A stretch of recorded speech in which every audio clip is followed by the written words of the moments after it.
case was considered to be cold, and the woman would be given a pauper's grave next to the police station, with an eerie tombstone only reading, unidentified female. A year later, police would reach out to a professor at Michigan State University who had been making advancements in facial reconstructions. They exhumed the victim's body, which at this point was nothing more than a skeleton. Nevertheless, the professor did his best to recreate what Jane Doe may have looked like before her impact. Can you actually reverse gray hair? Short answer, yes. Meet Array, the first and only clinically proven proactive system for aging you. Physician formulated to slow, reduce, and even recreate gray, with science-backed clean ingredients. We ran the largest double-blind placebo-controlled clinical study on gray hair.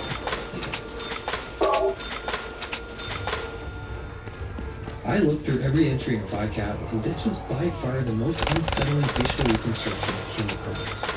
I get that they likely didn't have much information to go on with the extremely poor condition of her head when they found her body, and they were just doing the best they could in what was at the time a still primitive field of forensic science, but I can't help but feeling a little unnerved every time I see this photo. The police have placed this model in the lobby to see if anybody who passed through it may have any information. Nobody ever did. In 2018, David used more modernized techniques to make a couple much less unsettling looking facial reconstructions, but these still didn't lead to any new developments. It would seem like the Boone County Jane Doe was just one in the endless line of unidentified corpses found in the USA who would never get their story told.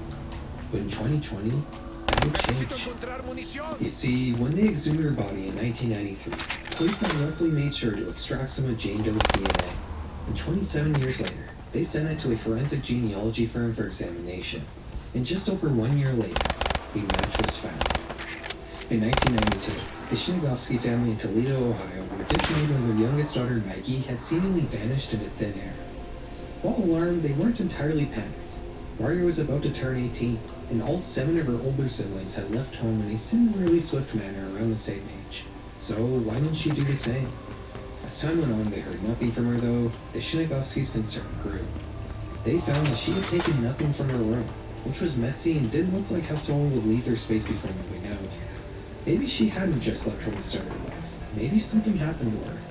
Her siblings would drive around looking for her, but would come up empty-handed. It's unclear whether they filed a missing persons report or not, but for the next 28 years, Maggie's family had no idea if she was off living her life somewhere or if something horrible had happened to her. In 2020, their worst fears were realized. Margaret had met untimely end, likely before her family even began looking for her. As tragic as this situation is, it is nice to see such stale cold cases still getting attention and even being solved almost 30 years later. Although you can't really say this one is fully solved. Police are treating Maggie's case as a homicide, and they're still looking for information that could lead them to whoever committed this horrible crime.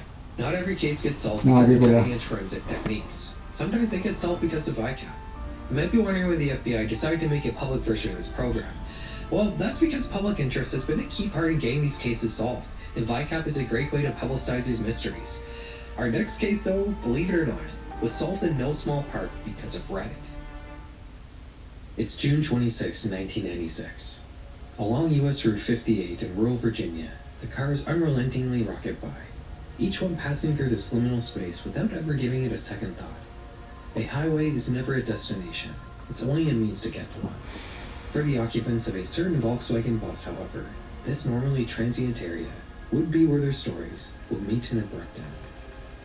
Grainsville County Police were called out to a train line outside the expressway, where they found a van which had crashed head-on into the trees after seemingly veering off the road.